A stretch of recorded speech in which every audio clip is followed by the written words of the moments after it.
So I'm going to introduce you. In fact, I'm going to grab a seat. I'll sit next to you, Bethany. Yeah. So I'm going to introduce you to our panel. In fact, why don't we let you guys introduce yourselves? Beth, do you want to start and just let everybody know who you are and what you do?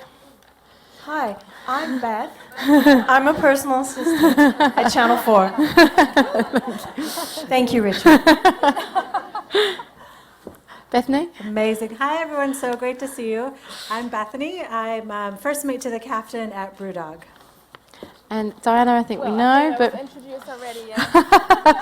So what I thought we would do today is have a conversation about how we can move from being an EA within the organisation that does everything really well, does all of the tasks that everybody expects of us, does the things that Simone talked about. I do my job really, really well.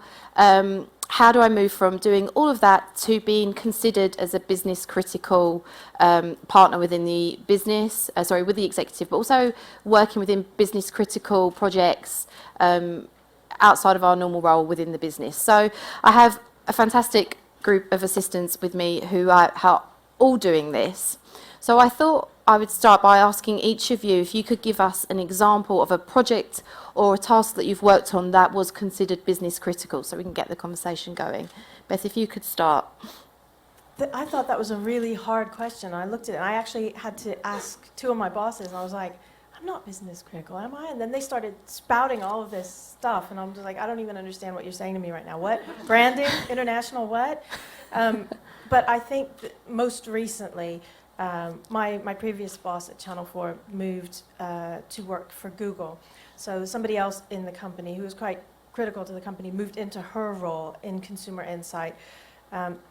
And without even realizing that it was quite important, I was her gateway to the team, to different personalities, to how we do things in our team, to help her integrate and just kind of jump in and hit the ground running.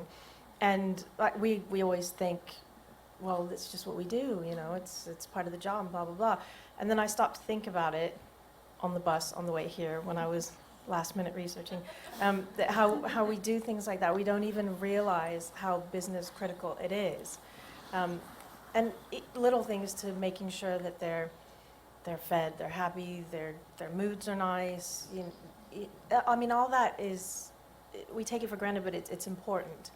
And to make sure that we look after their well-being, because they don't have time to stop and look after themselves. So we kind of, like Bethany is the ship's captain. I'm always saying to Bethany, like, I don't know if you know what she does, but it's nuts. And we're about to find out. If she wasn't there and her ship's captain took his hand off, it's like the Titanic would just go straight down. But I think it's the same for everyone, whether you're an EA or a PA or a team assistant.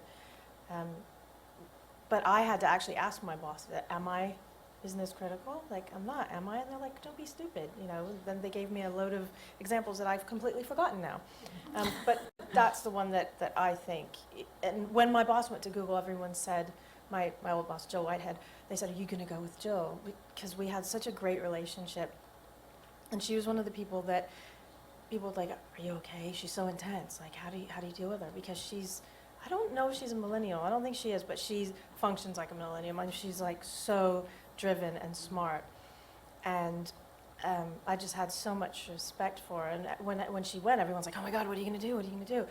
And I had to actually think, what am I going to do? And I didn't think it would be fair for her to go with her. And we had a discussion around it, and I actually said, no, you know what, that's not the best for you, because you're going to be new there in this super role. And I would hold her back, because I wouldn't know who to ask for a meeting. I don't know where to order the sandwiches from. I don't know where to go for this or who to ask for that. And it would be like the blind leading the blind, and I didn't want to do that. So I made the decision to not even think about going, to stay at Channel 4. And hopefully she would get somebody that could lead her into her new role. And you led the new executive in theirs. Exactly, and we all lived happily ever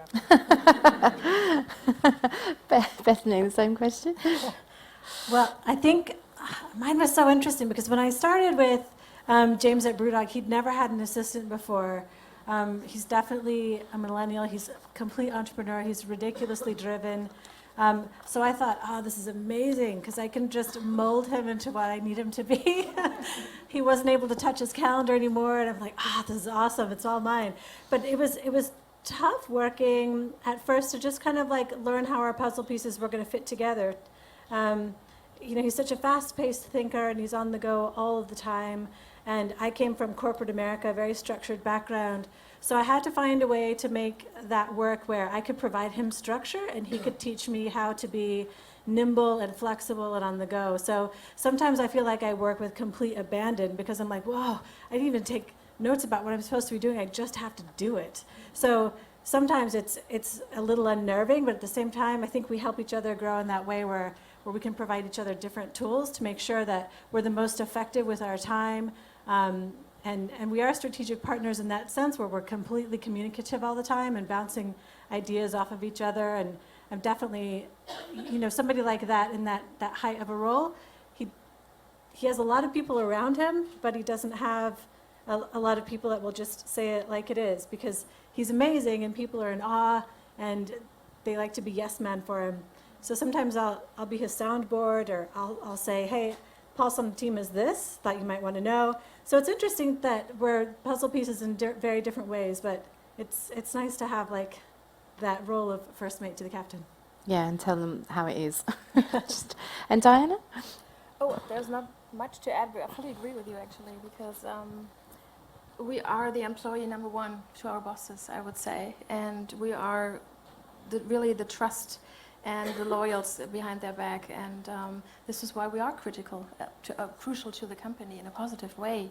And we are the ones telling them what's going on in the company, and we are the ones who are really getting to know what might happen tomorrow, because we go out for lunch with the managers, we go out for lunch with the key persons of the company, and we really can easily influence and tell our bosses to pay some attention what's going on in the marketing at the moment or what's happening in the IT department. And this is why we should always be seen as the number one employee to our bosses and be a fully strategic business partner.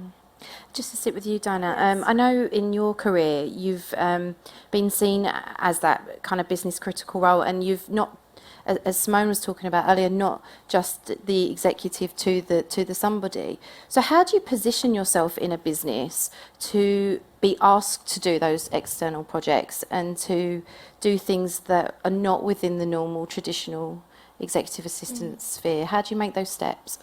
I think it starts when you're on board in a new company. Be vocal, be bold, be proud of your profession, because it's an amazing job. And I always keep telling everyone, you have one of the best jobs everywhere, because we are the leaders behind the leaders, and we know what's happening. We see the emails, we see the projects coming in. And it's so easy, if you're willing, if you're proactive, you can easily say, oh, whoa, I just saw that email. It's an interesting project. I would love to jump on that. And if your boss sees that attitude and they see that you want to go the extra mile and you want to do more, he will fully trust you and give you the project. And of course it takes work. So the moment you start working in a new job, network. Go out there and just don't network with the other EAs. Go and network with the managers. Try to grab them for a lunch, the people who are reporting to your boss. And ask them, you explain me the business. So this is what I usually did. So I grabbed the marketing manager and I asked them, okay, I can read the website, I can read job descriptions, but I want to know from you, what are you doing and what are your goals and how can I support you? And of course, pay attention to all those people that reach out to you, because everyone wants to be best friends with the EA, because we are close to the leaders. And so don't be fooled by that. So know what you want, set your goals clear, and go out there and talk to HR. Just keep everyone in a very transparent way, and then it should be all in your hands. Okay. Something that I know that you're quite well known for, and I've spoken to other executive assistants at Channel 4 about you, and something that they always say is just your willingness to do things and to take on things. Not those things. So we're often told, you need to push back if someone's asking you to make a cup of coffee and you don't feel like you should push back on it or anything. And I think that's true to a certain extent, but having spoke to you before, that willingness to do things actually led you to so much more. So can you just talk about that and how that's worked for You you? must know that's one of my bugbears. Like, and it works for some people, but when people stand up here and say, you have to have boundaries, you have to create boundaries, you have to turn off your computer at a certain time and then leave your phone, that sends me loopy. I couldn't do that. Because when I go home and I check my email before I go to bed, which everyone says, don't do that, take your device out of the room and blah, blah, blah. Like, screw you. That is my way of, like, de-stressing, because that helps me know what's coming tomorrow. The worst thing that has ever happened to me, one of the worst things, is getting to the office, sitting down, and my boss going, did you see my email? Well, no, because I created boundaries and I didn't turn my phone on yet. So I have to be prepared, and that's my way of, like, dealing with stress and my own comfort zone and my own boundaries is not creating boundaries. I mean, I can't think of one time when anybody at Channel 4 has asked me to do something where I was like, oh no, that's not my job description, I'm not going to do that.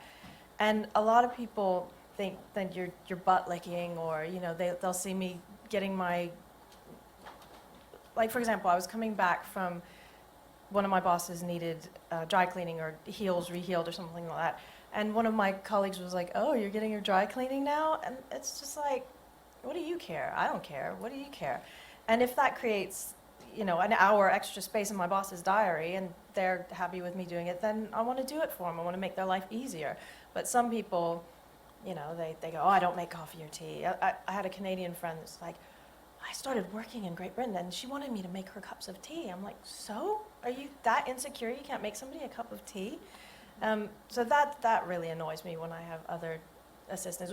Nobody at Channel 4 is like that. Everybody's really, really accommodating, and there's a real can-do attitude. And because we do have a nice PA network, if somebody doesn't know something, then we get on the email and we'll say, we'll find out. And within seconds, we find out. And, like, I'm so grateful for that, because without that, I'd have to say, I don't know. And that's the worst thing. I hate not knowing something. So, yeah, so if people say, create your boundaries, turn your phone off, you know, don't look at your email when you go home, it's a personal thing. If that's the way you work, fine. But if you feel better, knowing that your boss has just sent you an email saying, can I have this printed out by 8 o'clock tomorrow morning, and not reading it when you turn on your computer when you get to work, and then you're like, oh, what do I do now? Then, you know, it's personal. You got the choice. So has anybody heard Bethany speak before at any of our events yet? For anybody who has or hasn't, what you do at Brewdog is incredible. And I know the relationship that you've built up with James just works so well for the two of you and for the organisation.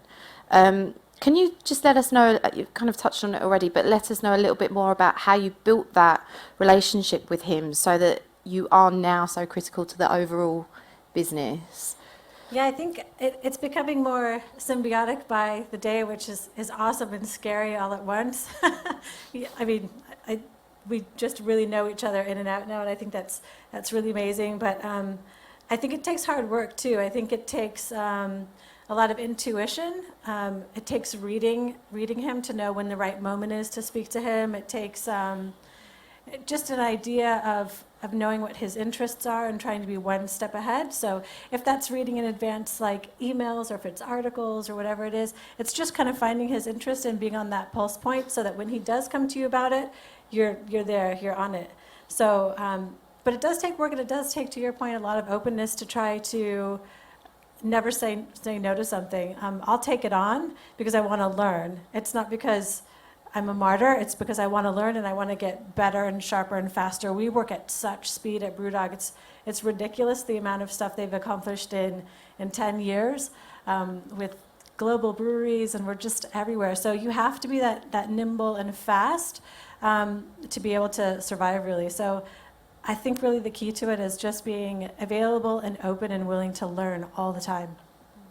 Yeah. And more to that point, like, I was thinking about it last night, and I was thinking, I want to be the assistant that I would want to have. So that's how I go about being an assistant. If I, you know, I'm building my boss up, I want my boss to succeed. And I've had shitty bosses. I've had bosses that just undermine you and want you to fail and just are evil people, like somebody was talking about yesterday. I think I don't have that now. And there's such a difference when you respect your boss and you want them to succeed, and you do have a willingness to go the extra mile and, you know, do things that are out of the ordinary, not in your job description, because you want your boss to succeed. And if you have a boss that is just horrible and you feel sick when you go to work every morning, then just get out. You know, find a boss who you like, who likes you, and that you have that relationship with. And I know some people are thinking, well, it's easier said than done, because it is hard. And, you know, looking back retrospectively, I think, you know, God, why did I do that for so long with that horrible person? But, you know, we only get one life, like someone said, unless you're a Buddhist. So just try your best to get out of that bad situation, because nobody needs to wake up in the morning and think, like, I'm going to poison them today. Today's the day that they are going to die. Because you should really want your boss to succeed. You need to be the assistant that you would want to have, somebody that would help you the whole way. Yeah, I used to get off at Fenchurch Street Station and think I worked for a horrible boss, and I used to think someone just pushed me down the stairs. Just if I just broke my leg, I would get 6 weeks off. And then I thought, what am I doing? So I left.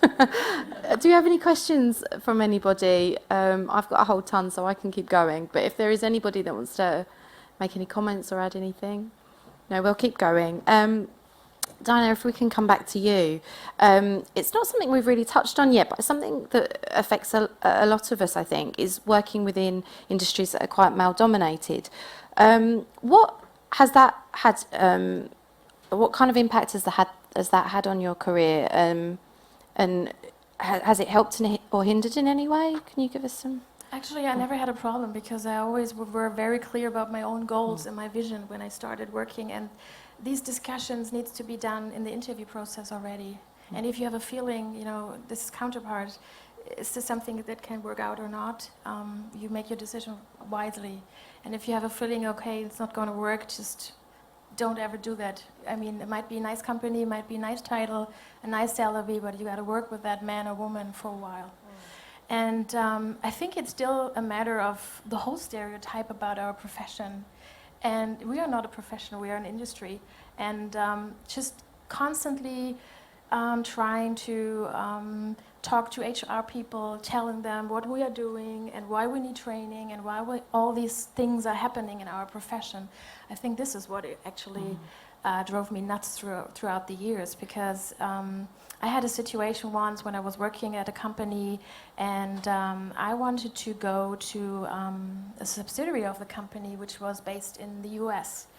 And I talked to my boss, of course, first, and I said I would love to do an internship. 2 weeks going to Chicago, and I offered to pay everything, because I want to learn and I want to identify with the company, and I'll do it on my own. And he said, well, I love the idea, but talk to HR. So guess what happened? I went to HR, and they basically told me, and it was the HR director, they said, why do you need as a secretary to go over there to the subsidiary? So what are you going to do? Are you going to work on ordering supplies? We don't need anyone there. And I was so mad, and I really got in a fight with that man, because I knew that I had the back of my bosses, and they gave me the go already. And I said, how can it be true that you still don't know what I'm doing here? I'm not only organizing the lives of two board members at that time, I was in charge of the internal communications. I went so many extra miles, and they still don't know what I'm doing? I mean, crazy. So of course I got back to my bosses and I said, this is not going to happening. And so sadly they had to be involved. I wanted to actually try to figure that out on my own, but it didn't work. So they had to involve themselves and tell them actually how beneficial this role is. And so I ended up going to Chicago. Everything was paid. They bought the flight, they bought the apartment, I had a rental car, and I had a fixed project I was working on, because this was one of the goals I threw in the game, because I said, you know, I would love to help setting them up some new structures. I would love to help the EA over there, how she can be a better communicator. So I had a clear vision, and this is how I managed. So I think it's still a stereotype that we have to deal with things like just the assistant, just the secretary, and not really knowing what we are doing. And I can really give you an advice. Start writing your own job descriptions. I'm doing that for years now, because usually companies don't even have job descriptions for our roles. because they don't know what we're doing. So every single project you have, write it down in a skill list, your own skill list. And this is what you can use for searching a new job. You can easily attach it to your CV. And it gives you a feeling, hey, what am I doing? What am I achieving? And I'm writing down the goals, write down all your successes. And I'm sure there will be tons of stuff where you can be proud of. And then go to HR and tell them that you want to have this included in your personnel file. And then hopefully they know what you're worth. And so, yeah, there are the stereotypes again. But just come back to you, Bethany. So if you think about the kind of journey that the things we've been discussing over the last couple of days, so you've, say for example, you're executive, you've got there, you've got the backing of your boss, your organisation starts to understand more what you do and how you work.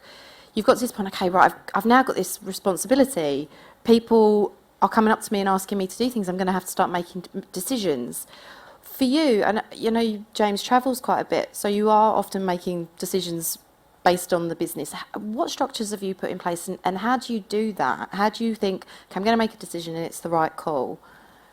I think again, it almost starts with the interview process, and really, like, when you go for a job, they interview you, but you also have to interview them. And James knew from the start that my bottom line, that the thing that I only work for is integrity.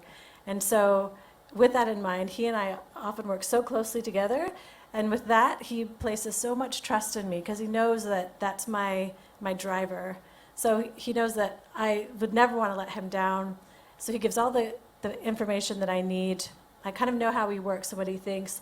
I'll ping a question off him if I need to, but I do have to make decisions. They're not always the right ones, but they're pretty close. And if they're not the right ones, we just work through it. Life is so fluid and so fast. You can't spend too much time worrying about one thing. You kind of just have to go for it and act and do it. And if it doesn't work out, well, find another solution for it. I think at the end of the day, it's really important for me to realize that I don't work for anybody but myself. I work to my standards, my integrity, and everything. So I know that if I make a decision, it's going to be one based on those values. And if it doesn't work out, well, we'll just find another solution. But he's got that trust in me, which I really appreciate, which I couldn't do my job without. And just a couple of kind of quick fire questions before we bring the panelists. Yeah, of course, yeah. Just to nip in there, if you guys ever, like me, thought, am I business critical? Like, how am I business critical? And then you get a wall. I found, you've probably read it, Bethany had already read it when I was just like, oh, I found this great article. She's like, read it. In the Harvard Business Review, I think it was from 2011, it's called The Case for Assistants. Yeah, it's the Melba Duncan article that, yeah, brilliant. it's fantastic. And basically, it made me think of what Bethany was saying, how you know if you've gotten there or you're getting there, you're on the right road, is if, like, James travels for weeks and weeks on end, you know, they just say, ask Bethany. You know, like, is this happening? Is that happening? James will go, ask Bethany. And that's how you know, right, this is a symbiotic relationship. We're on the right road. And don't forget to put yourself top priority, because it's all about us. And because we are service providers, sort of. And we always put ourselves in the second row, and it's wrong. It's totally wrong. Because we are such an important player of this whole game, and we need to be part of the game. We cannot just watch it. You know, it starts with attending meetings. Like, of course you can come in a meeting, type the minutes, please. You know, of course you can do that, and this is the first step, getting into a meeting. But start discussing, start giving your brain to the audience. I know we've been talking about this throughout the past days, and not everyone is bold and vocal, and it's so easy to say that for us. But if you have troubles doing that, try to find a mentor, reach out to people. I'm sure the online world shows so many inspiring people out there, and just give them a short connection request over LinkedIn, and don't be shy if they have a high-class profile, because they started where we all started, and it can be very easy. And just to finish, as I said, just some quick fire questions. What's the one thing that each of you would say has been the thing that you've done, or the thing that you have within you that has made you successful within your roles? I think, like I said before, it's being comfortable enough with myself to not feel embarrassed to get somebody a cup of tea or their lunch, or be willing to help, and not put any crazy boundaries on myself because, you know, I've got an inflated status. Yeah, your sense of humour, I'd imagine, has got you quite far as well. It's got me in trouble as well. Yeah. But generally, my willingness to, and also my boss knows that I have her back. So, I think that helps the trust. Bethany? I think it's confidence in the other day, and it's not an easy one, but it takes it takes time to get there. But you just have to dig deep and find your inner sass and let it out. As long as you're led by your values, you know inside you that you're going to do the right thing, or you're going to try to be the best that you can. So just be confident about that and be bold enough to say, yeah, I've got this. Like, you don't need to second guess yourself. And I actually just raised questions. Every time when I start a new job, I questioned a lot of things. And maybe I was seen as a little critical at that moment, but I would never, ever start copying the former EA, because like, oh, she did it this way, she did it that way. And I mean, we are all authentic. I'm Diana, this is Nicky, and we have so many other great people here around, so don't even think about trying to copy another person. We have our own profile, you have your wonderful portfolio, what you're going to bring into a new role, and this is how I try to manage all those years, and it's been 17 years already. Oh, goodness. It's been a long time now, yeah. Yeah.